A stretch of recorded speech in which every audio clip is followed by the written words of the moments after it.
तो दोस्तों, कैसे हैं आप लोग। मैं जस्ट हॉरर मोहल्ला वाला आज आपके लिए एक और कहानी लेकर आया हूँ।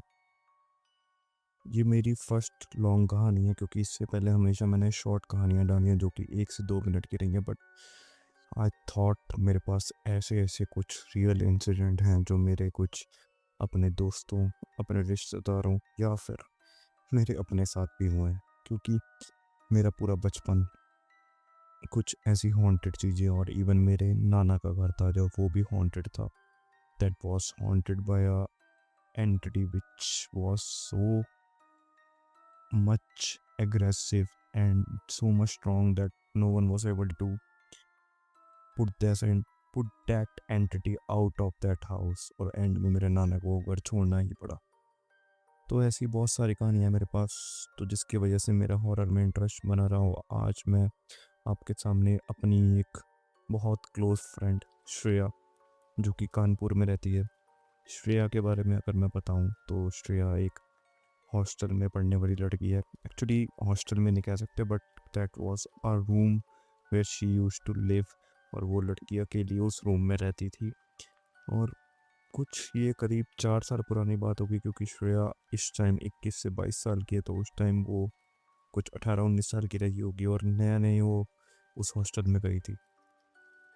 तो जून या जुलाई का महीना था, जिस टाइम तुम जानते हो कि थोड़ी थोड़ी बारिश पड़नी शुरू होती है और आसमान पूरा बादलों से ढका हुआ था। और कुछ रात के 11:30 से 12 बजे का टाइम होगा। बिल्कुल हल्की हल्की बारिश पड़ रही थी और हर चीज़ जैसे थमी सी हुई थी। जैसे आप देखते हो ना कि बारिश के टाइम जब हल्की हल्की बारिश पड़ती है वो सन्नाटा, वो एक शांति होती है मौसम में, वो थी। तो तभी श्रेया ने, जैसे ही उसको पता लगा कि घर के बाहर बारिश आ रही है, तो वो अपने कुछ कपड़े घर के बाहर एक रस्सी में टंगे हुए थे। तो श्रेया वो कपड़े निकालने गई। जैसे ही वो सामने उसने देखा, गेट खोल के वो कपड़े निकाल रही थी, तो बारिश हल्की हल्की थी। तो सामने ही उसने देखा कि उस सड़क के पार, मतलब श्रेया का जैसे घर है तो सामने वाला घर कुछ 30-40 फुट की दूरी में होगा, उस घर के बाहर एक औरत खड़ी है। पहली नज़र में तो श्रेया को ऐसे लगा जैसे कि उस औरत का कोई सर ही नहीं। कैन यू इमेजिन, एक लड़की अपने घर के पास रात को अकेली रहती है और वो घर के बाहर गई। अपने घर के बाहर उसने देखा कि एक औरत खड़ी है जिसका सर ही नहीं है। श्रेया को एक टाइम के लिए लगा कि ये क्या है, और उसकी हल्की सी आवाज़ निकली, है ये क्या है। हल्का सा उसने अपने मुंह में बोला। लेकिन जब उसने ध्यान से देखा तो सच्चाई तो और भी ज़्यादा डरावनी थी।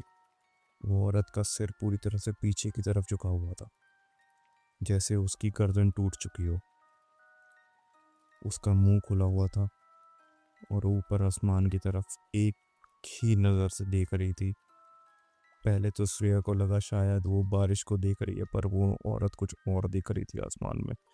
और वो एक ही जगह पे ऐसे खड़ी थी जैसे एक पुतला खड़ा हो। श्रेया की ये सब देख के रूह कांप उठी। लेकिन उसके अंदर से सिर्फ एक आवाज़ आई कि औरत जब तक शांत खड़ी है, मैं अपने कपड़े लेके अंदर चले जाऊं। तो ऐसा ही श्रेया ने किया। वो उस औरत को कुछ ना बोले अपने घर के अंदर चली गई, बिल्कुल दबे पाँव से, आराम आराम से, कि उसको कुछ सुनाई ना दे। लेकिन जब श्रेया गेट बंद करने लगी तो उसने देखा कि औरत का पूरा फेस दिख रहा था। एक अजीब बर्फ जैसी ठंडी मुस्कान जो बिल्कुल हिली नहीं। मुस्कान इतनी चौड़ी थी और इतनी बेजुबान थी, इतनी बेजान थी, मानो किसी प्लास्टिक के मुखौटे को एक मुस्कान चिपका दी हो। जैसे कि प्लास्टिक के मुखौटे पे एक बस मुस्कान लगी होती है और एक ही जगह पे रहती है, वैसी मुस्कान उस औरत की थी। उसका पूरा चेहरा खून से भिगा हुआ था। दूर से तो उसे यही लग रहा था कि सिर्फ उसके चेहरे पे लाल लाल ही दिख रहा था उसे, और सिर्फ उसकी मुस्कान, वो डरावनी, वो खौफनाक मुस्कान उसे दिख रही थी।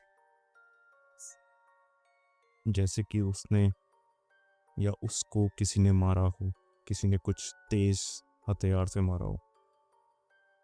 डर के मारे श्रेया ने दरवाज़ा बंद कर दिया और तभी दरवाजे से तेज धमाके की आवाज़ आने लगी।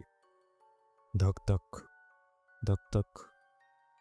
ऐसा लगा मानो किसी ने पूरी ताकत से दरवाजे पे टक्कर मारी हो।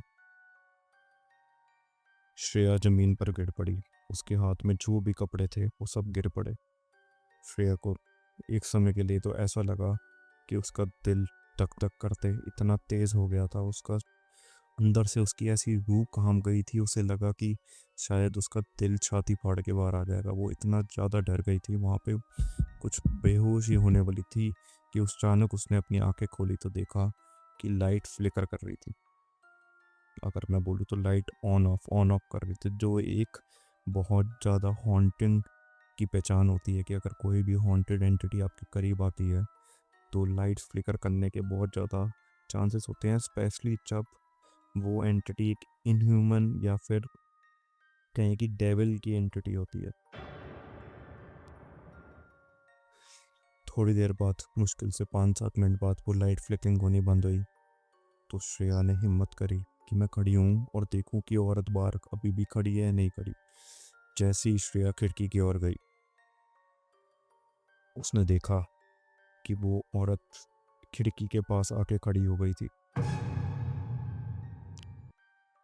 उसके पूरे मुंह पर खून ही खून था और उसके सिर पर एक ऐसी चोट थी जैसे लग रहा था किसी ने उसके सिर पर बहुत ज़्यादा तेज़ किसी हथियार से वार करा हो। उसका पूरा मुंह खून ही खून था और उसकी गर्दन पर भी निशान था। सर गर्दन उसकी ऐसे लग रही थी कि कटी हुई गर्दन दोबारा एक तरह से लगती है ना, कि जब का के नसें बाहर आ रही थी उसकी, ऐसा लग रहा था। वो श्रेया ये देखकर चौंक गई। उसका दिल दहल गया, मानो कि वो जस्ट बेहोश होने की कगार पर थी। अचानक से श्रेया ने देखा कि वो औरत के होंठ हिले, लेकिन पहले तो उसको कोई आवाज़ ना आई, बट हल्की सी एक विस्परिंग की साउंड आई। तूने दरवाज़ा बंद कर लिया, लेकिन अगली बार जब ये दरवाज़ा खुला मुझे मिलेगा, मैं ज़रूर अंदर आऊँगी। बारिश के मौसम में मैं ज़रूर आऊँगी।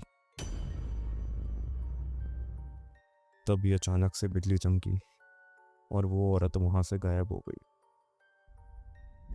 पर उसके जाने के बाद भी, यहाँ तक कि आज कुछ इस बात को 4 सवा 4 साल हो गए होंगे, जैसे कि अभी जून जुलाई चल रहा, तो लगा लो वो 4 साल की बात पुरानी बात होगी। कोविड के टाइम की बात थी वो।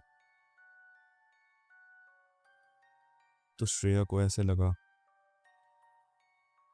ये उसकी कहानी थी और श्रेया आज भी इस 4 साल बाद भी जब भी कोई बारिश आती है या बिजली चमकती है, श्रेया अपनी खिड़की के दरवाजे के पर्दे आगे कर देती है, क्योंकि आज भी उसको ऐसे लगता है कि वो औरत वहीं खड़ी है, उसी मुस्कान के साथ, उसी खून के साथ वो औरत वहाँ पे खड़ी है और वेट कर रही है श्रेया को ऐसे मौसम में गेट खुले रहने का और श्रेया के ऊपर हमला या फिर जो भी उस औरत की इंटेंशन थी वो करने का।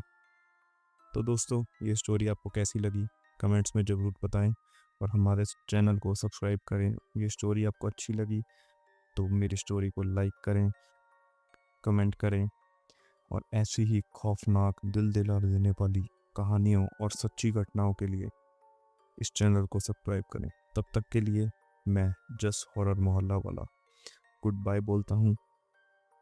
खुश रहिए, हंसते रहिए और डरते रहिए। Bye bye.